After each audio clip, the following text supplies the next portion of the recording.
Hello, John. Thank you for making the time to be here today. You bet, Mark. It's my pleasure. Thank you so much for inviting me for our conversation. And for anyone watching and listening right now, this is John Ferrara. He's the creator of Customer Relationship Management, or CRM, and the founder and CEO of Nimble.com. He's been recognized by Forbes as one of the top 10 social CEOs, top 10 social salespeople in the world, and one of the top 100 marketing influencers. That was a mouthful. Congratulations on those accomplishments. Thank you, Mark. The funny thing about the things that you get done in your life, I think you can't get them done without a garden around you or without other people.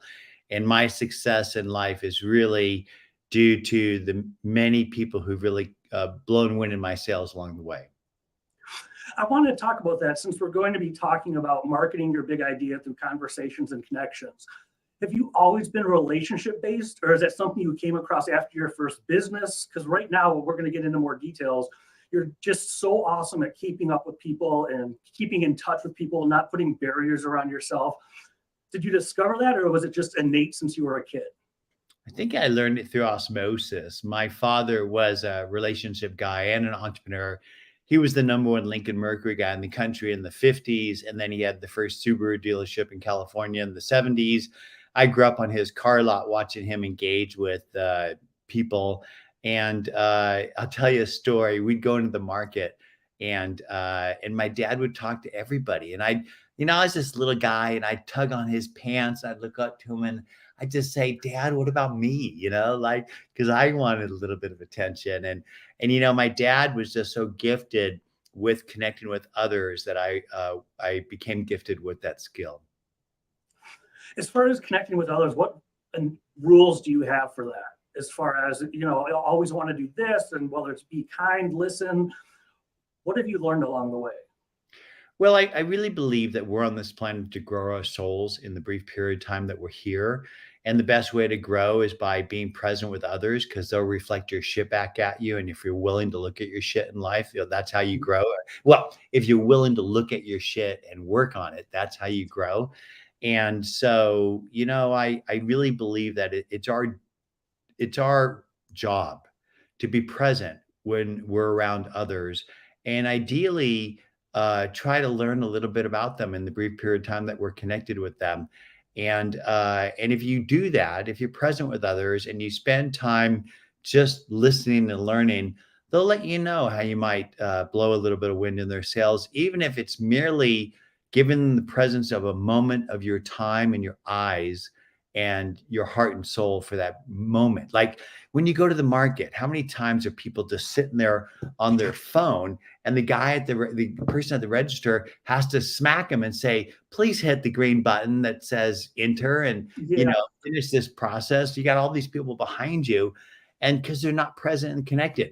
We're all basically disconnected and feeding this thing for the little red lights because we're all so desperate to be heard, seen, wanted, and loved. And if you really want that in life, you know what? Just be present with the people around you, not just the people, but the nature around you, the universe, because connecting with others is not dissimilar than connecting with the universe, which means like if you're walking in a forest or just walking on a sidewalk, rather than being on your phone and basically, doing whatever you do because you're doing it because you're addicted to it, put your phone down and connect with the world around you in those moments. People need to do a lot more of it. That's something that I recognize walking around Chicago. I've seen it time and time again. Someone have like this little puppy trying to get their attention, jumping up on their legs, and they're just down at their phone, completely ignoring it. Yeah. And the grocery store too. Or at the playground. Just go to a playground and look at the parents at the playground. They're not engaging with their kids. The kids are there playing, and they're all like this. And they need to start paying more attention. I think that's something in meetings too, if you could speak to that. So many people will take their phone out, put it up right side up even. And it's like, just, I understand if your wife's in labor or something. Yeah. But just in meetings, they're more interested in one that's ringtone than the conversation. I think there should be a stack of phones at dinner and at meetings where you just put them down, right? Because why are you at dinner? You're at dinner to break bread with the people around you and share stories. That's what we did before we had phones. And I think that the more digital we get, the more human we need to be, as Brian Kramer loves to say. And so relationships are the things that help you to achieve your dreams in life. And so you got to think about your life as this surrounding yourself with a sustainable garden, not just of prospects and customers that you can bag and tag and sell to, but by a community of people around you that you're paying them forward by helping them achieve their dreams. And in return, without even asking, they will help you achieve yours. What are ways, as far as whether it's questions you can ask or conversations to have, to go deeper than the surface level? How do you go about that? Well, I'm just going to give you a formula that will work for anybody listening to this broadcast, that will help them to build their brand, grow their network, and achieve their dreams by helping other people achieve theirs. And it's really simple. So around you in the digital river flowing by you every day are connections and conversations where people gather to become better, smarter, faster in the areas of passions of their life. And if you want to achieve your dreams in life, figure out where those people hang out. Where do they have conversations? Where do they listen and learn to become better, smarter, faster? Ideally in the areas of your passions and purpose.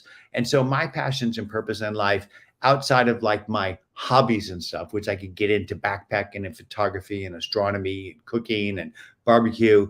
But on my business side, it's social sales and marketing, entrepreneurship, things like that.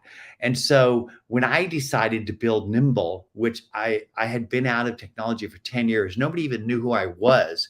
I had to rebuild my brand and then build the Nimble brand. And the way that I did that is Nimble's promise was help people become better, smarter, faster at social sales and marketing, a CRM that was social.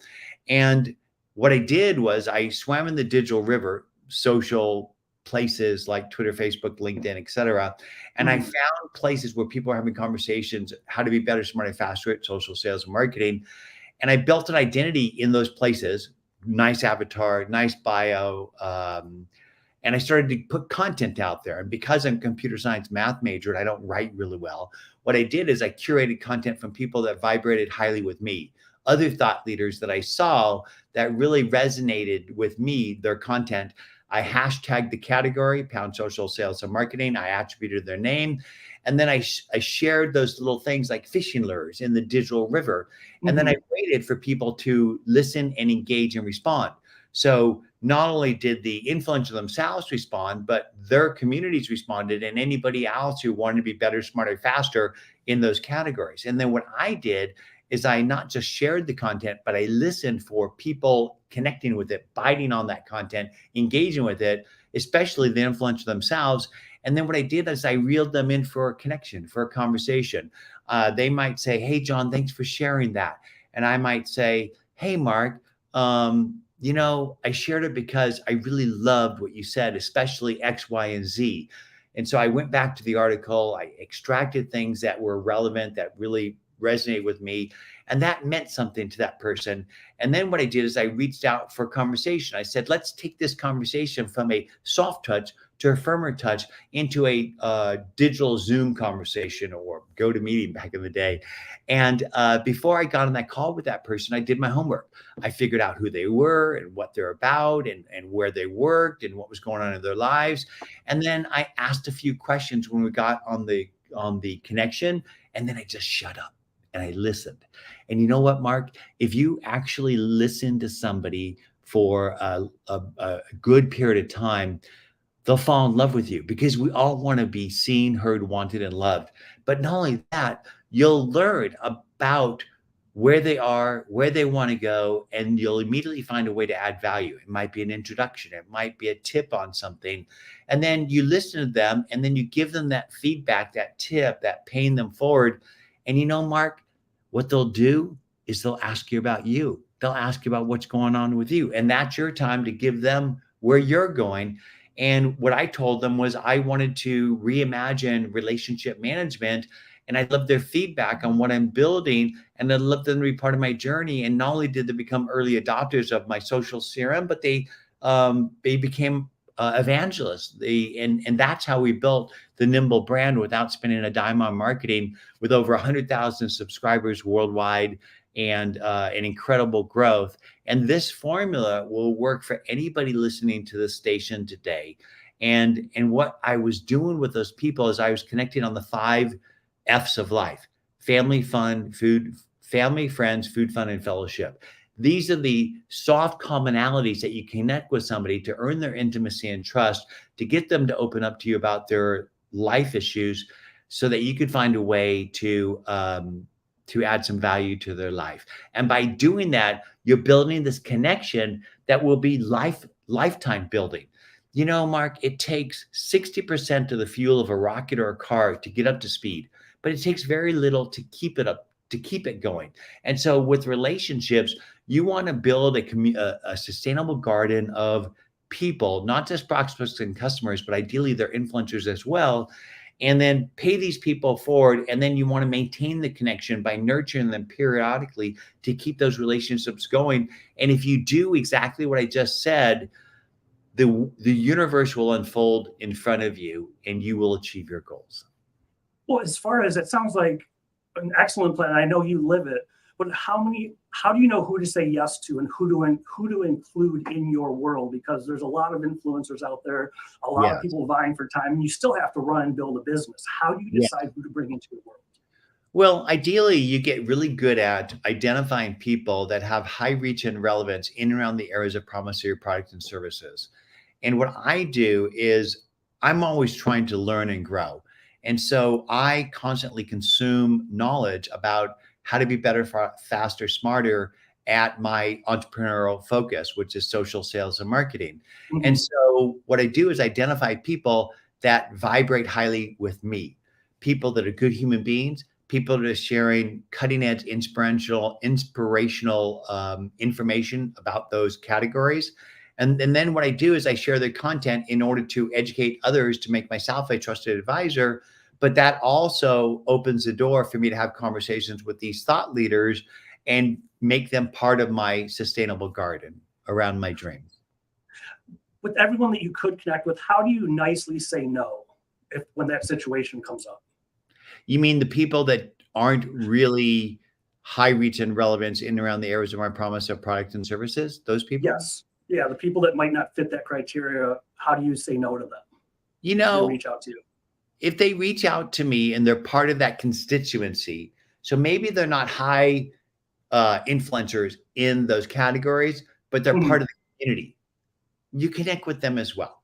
Maybe you don't devote as much time to connecting deeply and nurturing them on a more frequent basis, but you know what? It takes all types of people to build a community.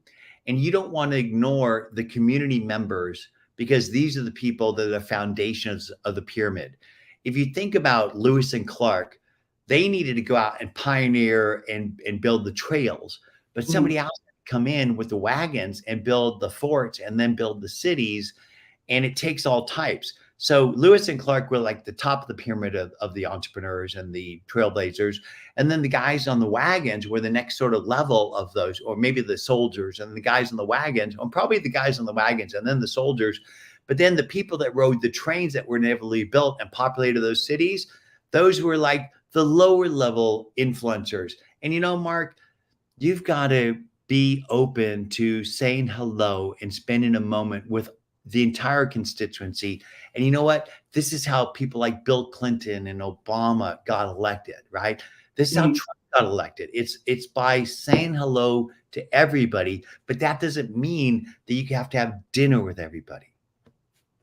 Oh, so it's just a matter of time. And if someone's listening or watching right now, can you explain some more types of touch points as far as being able to reach out, whether it's once a month, once a quarter? You bet. What kind of touch points should you have in your arsenal to keep in touch with people? Well, before Elon effed up Twitter, I would say that, Twitter was a really great place to establish your brand and share content and begin to build the soft touches. And then once you sort of build a soft touch, then you can make it a sort of a little bit firmer touch. Once you've had that conversation, that connection, have a LinkedIn connection. But then if you want to take it deeper, Facebook and Instagram are sort of the next level ways of sort of making those soft connections. Because in the old days, I used to build soft connections by going to somebody's office and looking at their walls, looking at the books that they read, the degree of the school they went to, the knickknacks they collect. All these things give me who they are, that enabled me to figure out what we have in common, to share that with that person, to build the intimacy and trust, to get them to open up and establish that relationship connection. Today, you could do that electronically.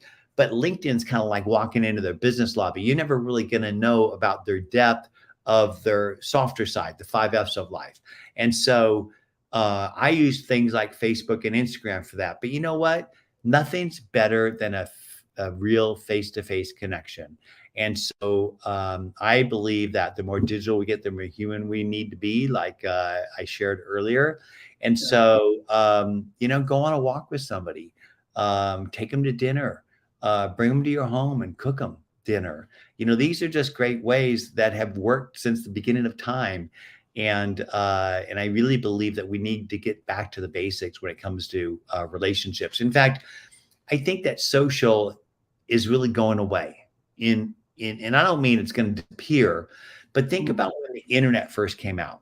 So first you had dial-up, and it was sort of haphazard to connect to the internet. There was CompuServe and Prodigy, and then the internet became DSL. It was always on, and it became sort of really big then. And everything was e-toys and eye contact and like this and that. And then all of a sudden, it became, you didn't talk about the internet anymore because it was always on. It became ubiquitous, kind of like the plumbing in your house. When you turn the faucet on, you don't think about the boiler and the pipe, the recirculation pipes, or the instant hot water things that are behind the walls. You just get hot water. And so when social first came out, it was like social CRM and social selling and social marketing. And today it's just sales and marketing and CRM. And that's because the internet, the social has been with us for more than 10 years, and it's become ubiquitous. So it's just another means of connecting with others. And not every channel is going to be effective with every single community or person. You need to figure out what channels are effective with your community, or specifically with the person you're connecting with. And sometimes it means just picking up the phone and calling them. Sometimes it means maybe you got to send them a fax. I'm kidding. But different means of communications will get through to different people. If you send some people a Facebook message, they'll never see it, but some people a text will work. And so you need to learn how to dance like Fred Astaire, to be nimble with your relationships, so to speak. And you have mentioned passion and purpose a few times. Two-part question. First, how do you bring passion in? If you own a business, how do you bring the passion into your business, or turn your passion into a business?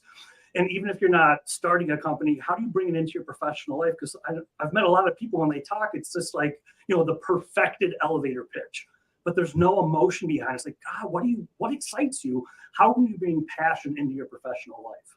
Well, I think the best products come from your own need, because you're passionate about it and you understand the problem. And that's one of the ways I invented CRM before Outlook or Salesforce ever existed. I mean, just think about it. With Goldmine, my first company, there was no Outlook, there was no Salesforce, there was no Marketo or market automation. And I kind of dreamed it up and jumped off a cliff and built these companies. And I think that I learned a lot from reading this book called Think and Grow Rich by Napoleon Hill. Oh my gosh. And in that book, I derived the 3 Ps. If you figure out what your passion is, you build a plan to achieve it, you make your purpose on a daily basis by taking that plan and put it on your refrigerator, put it on your mirror. And every day you get up, you say, what am I doing to get there?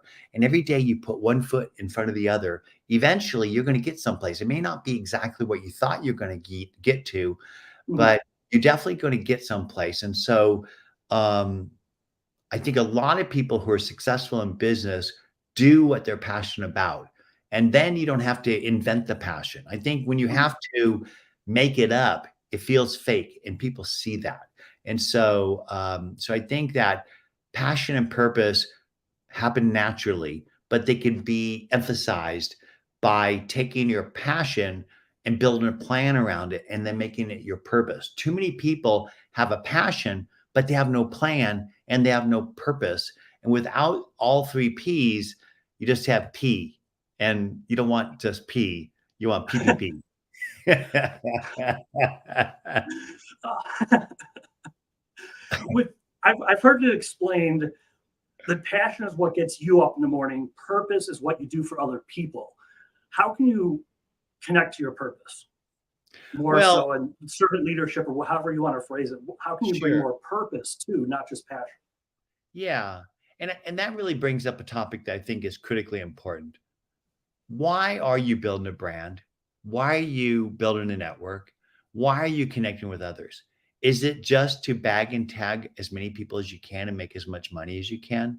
Because I really don't believe that life is about making as much money as you can, but I think it's about making as many moments out of memories out of moments of times you've been truly present with others.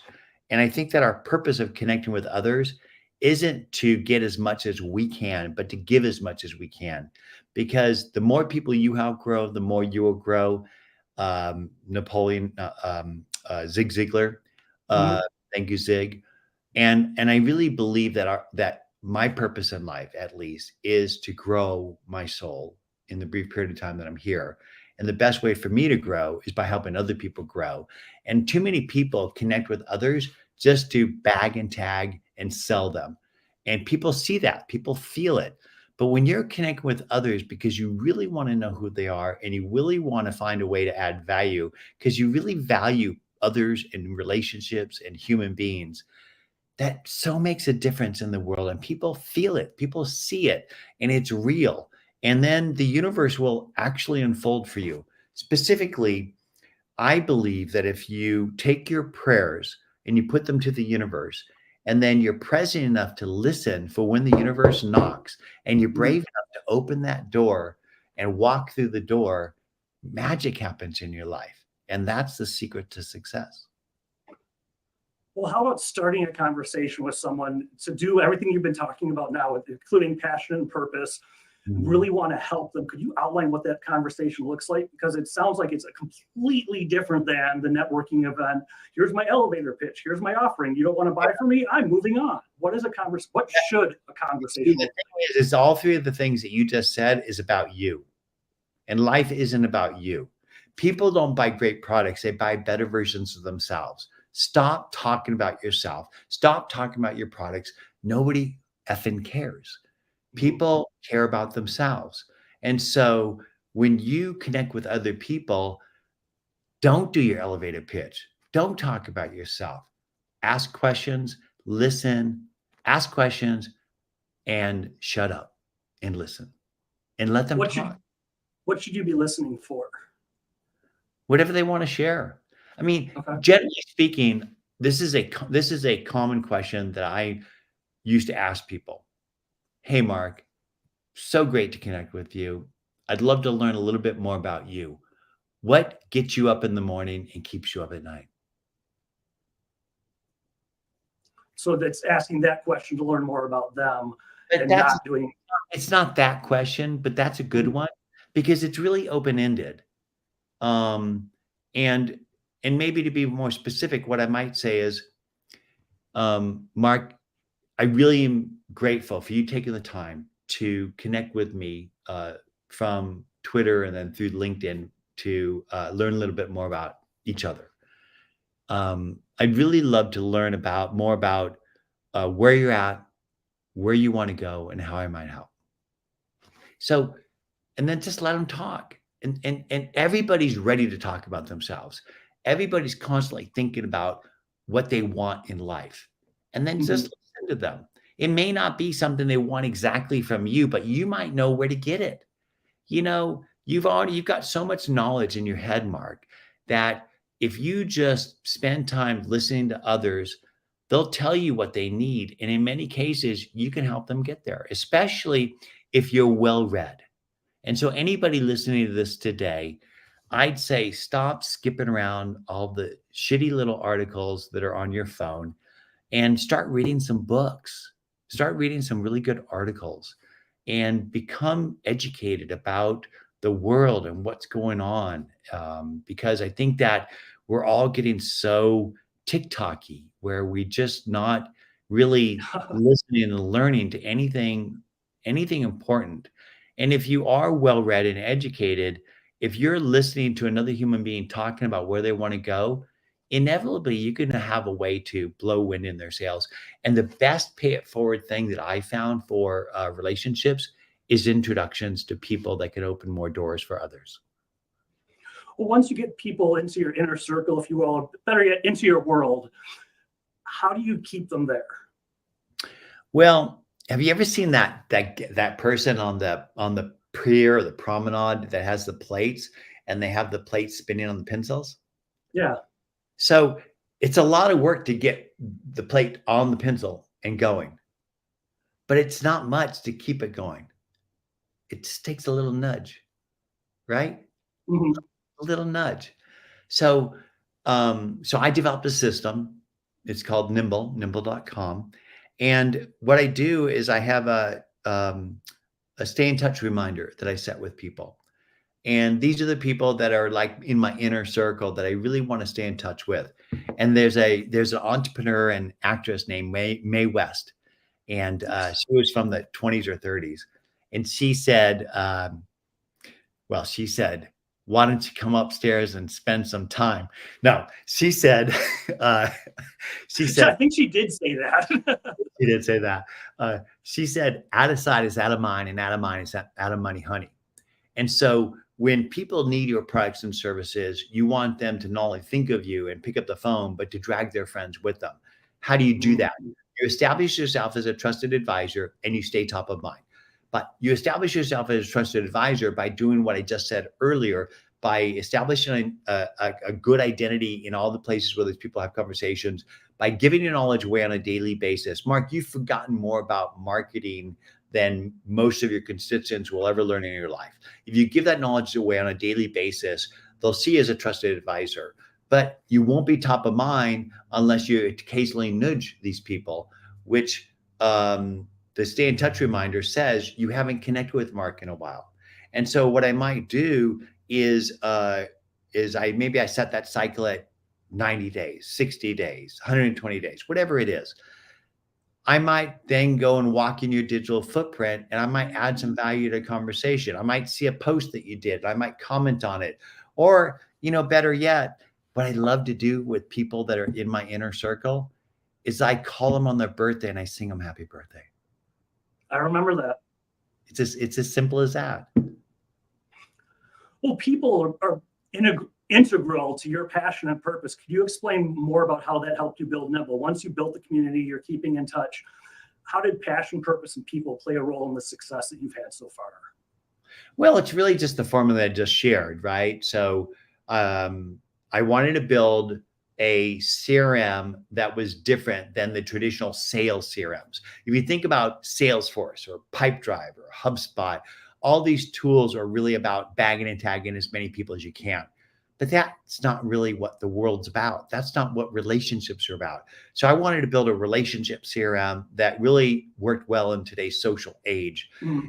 And that's really the roots of Goldmine. Goldmine at its heart was a contact manager, not a sales CRM. It has sales and marketing features in it, but it was really focused on relationship management and focused on helping that customer-facing business person build relationships. That's why you had to basically pull Goldmine out of people's dying hands to force them to use Salesforce. The reason they call it Salesforce, you have to force salespeople to use it. So the way that I was able to turn these influencers into evangelists and nimble storytellers was to do exactly what I just shared, which is identifying thought leaders. So if you scroll all the way to the top, keep going. Okay, all the way. Is that it? Yeah. Okay. So the way I was able to do it was is I shared their content. I listened for when they connected with me. I connected with them for a conversation. I paid them forward, listened to what they're about. I gave them value by introductions or tips on their journey or life. And then they asked me what I'm doing. As I said, well, I want to reimagine relationship management. I'm building this thing called Nimble. I'd love your thoughts on it. Would love to give you a free copy, teach you how to use it and get your feedback on it. And not only did they give me feedback on it, but they became our storytellers and evangelists about the business. And to this day, they still do do that. So that's really the way we generate the 50 to 75,000 uniques we get per month, is all through earned media, through earned relationships. So we don't spend a dime on advertising, never have in the past 10 years since we started Nimble. And it's all through the pay it forward relationships that we've done with the influencer of our prospect, who then recommends us to others. And Mark, this is the exact same way I built Goldmine. But back then there was no social, so I wasn't curating content. What I did is I found the influencer of small business people, which was the network reseller that sold them the network. And I got them to use Goldmine because people sell what they know and they know what to use. And then they started recommending and reselling it. That's how we got to our first $100,000 a month in revenue. And they call that influencer marketing today. I just call that good business. How do you educate evangelists about what to say so they're sharing the right messages about yourself and your company? I don't think that you could tell people what to say. I think people are going to say what they feel. And so I believe that people talk about Nimble and talk about me in the way I make them feel. People are going to forget what you say, but they're going to remember how they felt. And so I think that one of the things people really love about Nimble is the energy and the human brand around the company. And a lot of that comes from the leadership of the company, because it really is the heart and soul of our product. We're not a sales CRM. We're a relationship system. We're not a sales CRM for salespeople, which are only 5% of most companies. We're a relation system for the whole company, because it takes the whole company in order for it to achieve its dreams. And I just talk about our vision and our passion, and they just say what they want, and apparently it's working. Well, how do you build the right, if you want to call it, an inner circle, whether it's the C-suite, if you have a company with the C-suite or middle management, or just the inner circle of mentors and advisors? How do you build that team the right way? Because it could go in so many different directions. Yeah. Well, like I shared before, Mark, I think that I can sense and feel the right influencers based off me being close to the channels I'm listening to, and seeing people that are sharing things that really resonate with me. And I can see it's resonating with many others. And I share their content, and I build that connection, and then nurture and maintain that connection. But inevitably, it's not just with like the Kim Kardashians of sales, social, and marketing, because you can't just pick and choose. I only want to have this person or that person. And sometimes it's the little guy that makes the most difference in your life.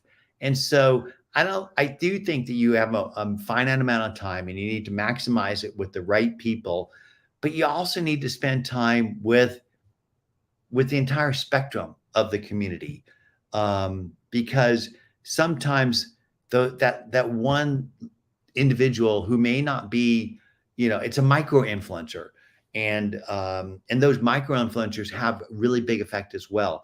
But I'll give you sort of an example of what we did at Goldmine, and then relate it to Nimble. So we started with those Novell resellers, and we got them to use it and recommend it, resell it. And then what we did is the reseller said, well, we need more leads, John. And I said, well, I don't know how to advertise. I don't really have money to advertise. So how do I get more leads for these resellers? And what I did was I figured out where my prospects learn and grow. And this was magazines like PC Magazine and Forbes and Entrepreneur Magazine, et cetera. And I went to those editors and I said, how can I help you write more stories? They said, tell us stories about how people are using technology to grow their business. And I started telling them stories about that. And they started writing articles. And then we started winning press and awards. And then Microsoft wanted to sell small business server, and our customers wanted a more scalable database and more scalable email transport and a more scalable server than Novell. And we built Goldmine Enterprise, which required a seat of SQL Server, NT Server, SQL Server, and Microsoft started pushing us because we were helping them sell their crown jewels. And what I'm getting at is, in order to build trust with a prospect or customer, you need to be able to touch them from multiple angles. So it was their reseller telling them that that Goldmine was good. It was the magazines telling them it was good. It was the newspaper articles. It was Microsoft. It was Intuit. Then it was CompuServe and the distributors. And then we started to advertise a little bit on radio and TV, or radio and airlines. And all of a sudden, we're everywhere. We were ubiquitous. And so you can't just rely on one channel in order for you to touch your constituency, to grow your business. You need to have multiple channels. And there's a book called Traction, and it talks about the 25 different methods of gaining traction to grow your business. And so while we're talking about social and relationships and connecting, that's just like one channel. You still need to use guerrilla PR, because there's podcasts, there's radio shows, there's still magazines, there's newspapers, there's a lot of different ways that you can get your story out there. There's a thing called HARO, Help a Reporter Out. Yeah. You can go subscribe to that, and you'll get updates on reporters looking for people to help them write articles. And this guy who's running for president, what's his name? The guy who was the drug entrepreneur, I forget his name, but he's running on the Republican side, and he doesn't say no to any interview. And you really need to be to be willing to talk to anyone and get out there and tell your story on whatever channel you can.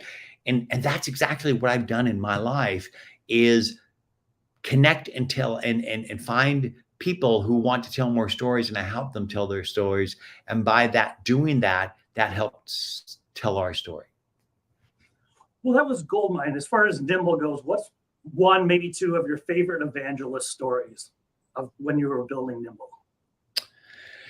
Well, I think that there's this guy named Brian Solis, who is he's a consultant. He's a thought leader in marketing, and he used to work at a PR agency that we actually used back in the Goldmine days. But I built a relationship with him in the early Nimble days, and every time he gets up on stage, he talks about Nimble. And so these people that you build these relationships with are so critical to your success, but you're not going to be able to contact them and say, talk about me. You're going to have to earn that relationship, to earn that trust over time. And you really shouldn't ever ask them for anything until they ask you, how can you help? And it may not be on that first conversation, but in general, you should always be the first person to ask somebody else, what can I do for you today?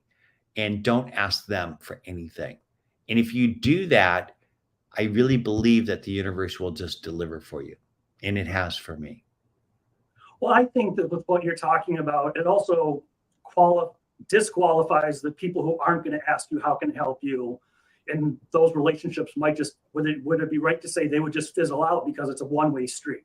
You're always asking them, how can I help you? But they never ask you. You're absolutely right. It's going to self-prune the people that you really don't need or should be spending your time with.